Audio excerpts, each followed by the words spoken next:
She uses a borrowed phrase, bipolar apes.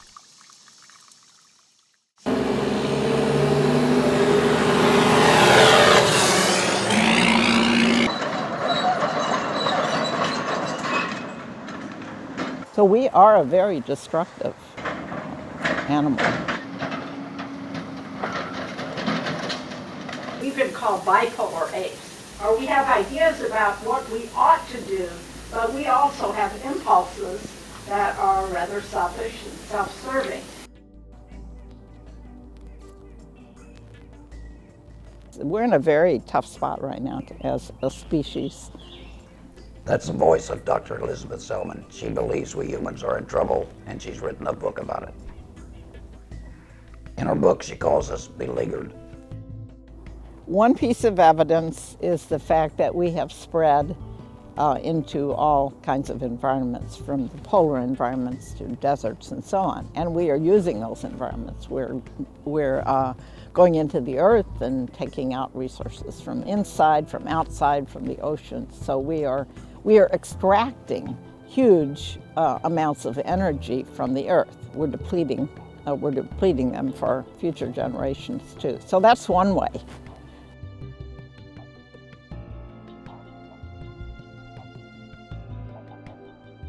With our language, culture, and technology, and particularly there was the agricultural revolution, which made a huge difference.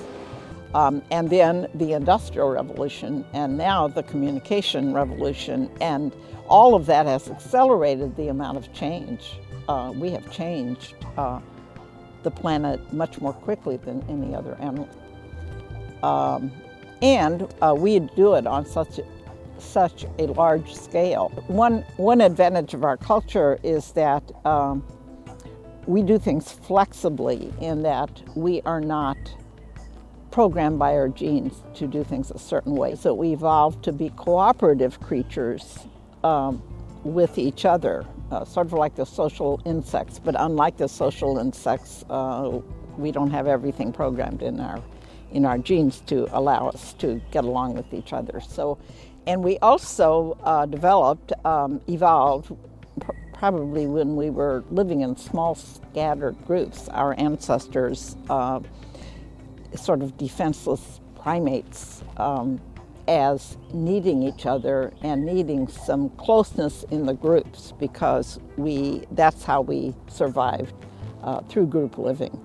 And so one of the things we developed from that was a sense that our group was special, and the downside of that is that we became rather tribalistic.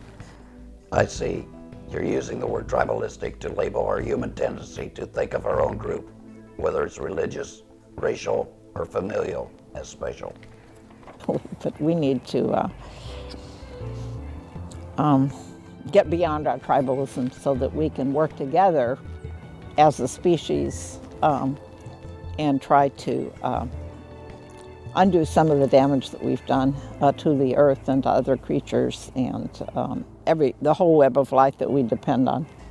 I think that if we're going to survive and not dominate and destroy the planet, we need to recognize that we depend on the rest of nature and we're destroying it. We are still part of nature. We have biological needs. We can think about it, we can talk about it, and we can reason about it, and we can be creative and flexible